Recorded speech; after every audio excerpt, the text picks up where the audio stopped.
My name is Daisuke Kan. I flew in yesterday morning from Japan. It's a great honor to be here.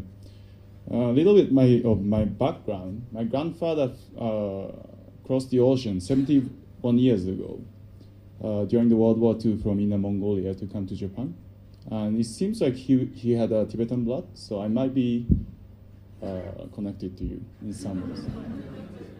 So that's partially the reason why I got the invitation from Sonam, to come here to talk about my experience in entrepreneurship. I run a drink company in Japan. I'm the third generation management for my family business, which actually my grandfather started after coming from Inner Mongolia. But I'm not necessarily talking about that today. 3 years ago, March 11, 2011, the great earthquake and tsunami hit northeastern coast of Japan. More than 20,000 people have died and lost their lives. And a lot more actually was suffering and lost everything but their life. And in a few days, we had a news that nuclear power plant in Fukushima got exploded. And I was in Tokyo working, actually attending my best friend's wedding, and was very scared. It was 300 kilometers away from Fukushima, but I felt so close, to Fukushima nuclear power plant, and almost, got evacuated immediately after, I heard the news. I was scared enough to ask my colleagues at my office, if they wanted to evacuate from Tokyo, so that they could, go to Osaka or Nagoya, where we have larger operation, and we could sustain business from there, at least temporarily.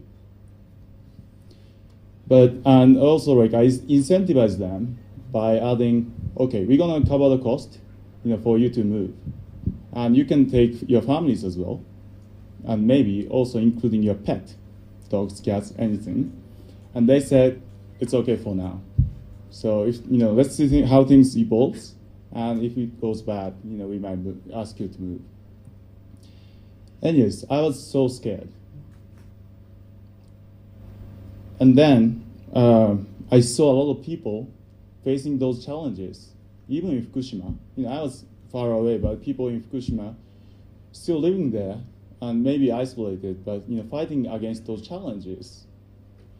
And I wanted to do something about it.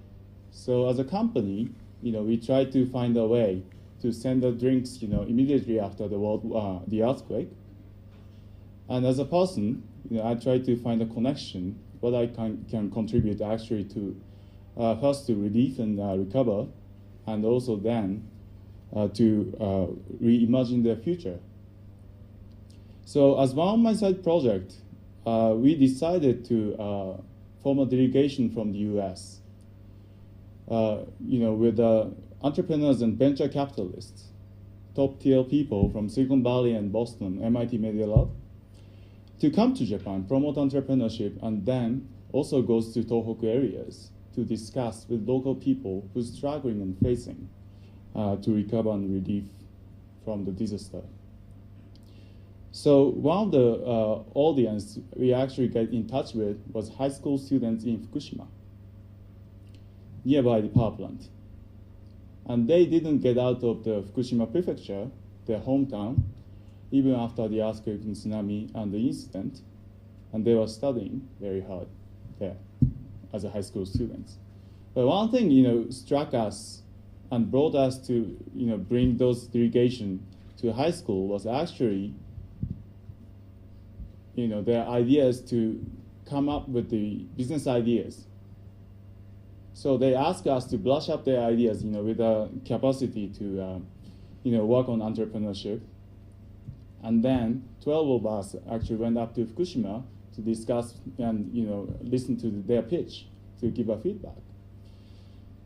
So, I kind of expected, before seeing the high school students, I felt that they might be kind of pessimistic about the future. Possibly they could be blaming government or operating company of the nuclear power plants. But on the very contrary, I found out that they are very passionate about their future. And they are very passionate about their business ideas, creating jobs and creating projects that they can commit to rebuild their own community. So that was a great surprise. And our 3-hour session never came to the point where we give them a feedback. We listen to their stories. We empathize with their situation.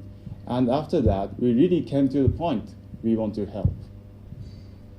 So out of the 7 presentations we received, one idea struck us and left us with an impression. That was the designing the platform, online education platform for the isolated students after the earthquake and tsunami. So nuclear power plant disaster basically created the evacuation area which you can no longer live. And people used to live in that area, obviously evacuated, but there are people actually still left behind and can no longer go to the school they used to go before the earthquake because the train was totally shut down within the area of evacuation. So they can no longer take any train going to the same school they used to go. So the teacher and the students actually wanted to help those students, who's isolated, and came up with this idea of video shooting the class of the top tier class, teachers among Fukushima Prefecture, entire Fukushima Prefecture, and then upload it to the website so that people can log on. High school students can log on to the website and watch the video and catch up what's going on. So we really liked the idea. And we left. We came back, a year later. And surprisingly, they themselves set up the platform without any help from anybody.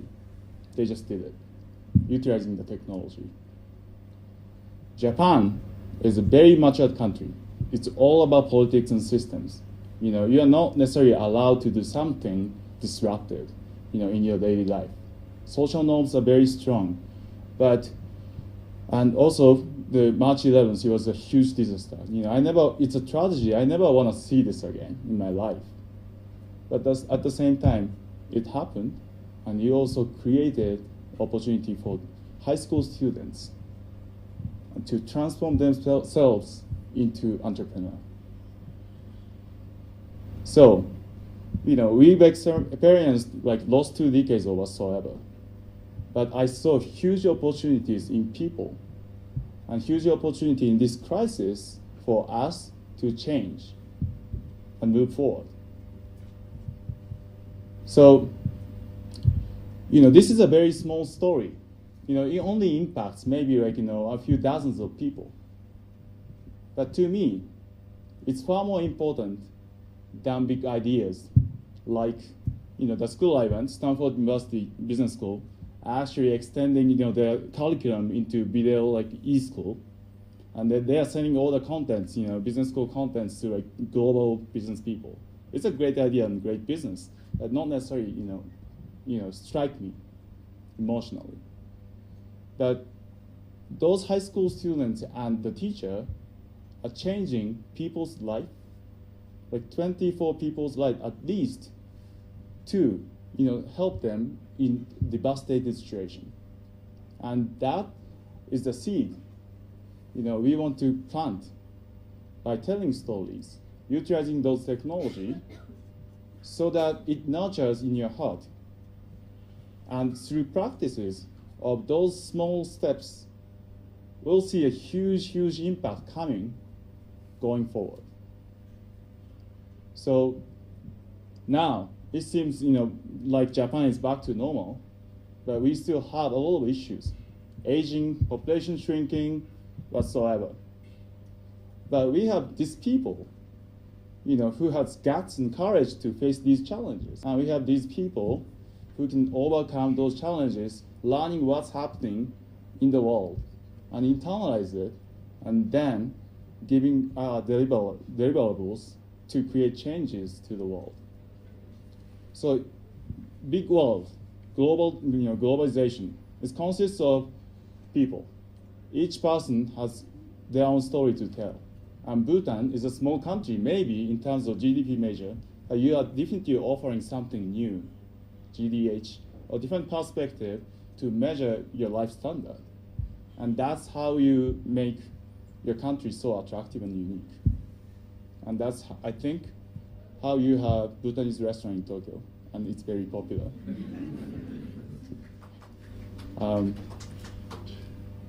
So I'm very happy to be here, and I really enjoy spending experiencing this country's culture and the way people enjoy your lives. And I'm pretty sure, throughout learning the technology and utilizing it to empower people and taking advantage of those innovations in a way that you can strategize to create values, not money. Not personally becoming big, but becoming unique and deep into people's values. And through that, I think Bhutanese values can be prevalent into people's heart. So I really believe each of your stories matters. I see a lot of people from around the world, and then I see a lot of Bhutanese people. But this mixture of people can create changes from here, and then I think that's the main purpose of this gathering. So thank you very much. I'm very happy to be here. Thank you.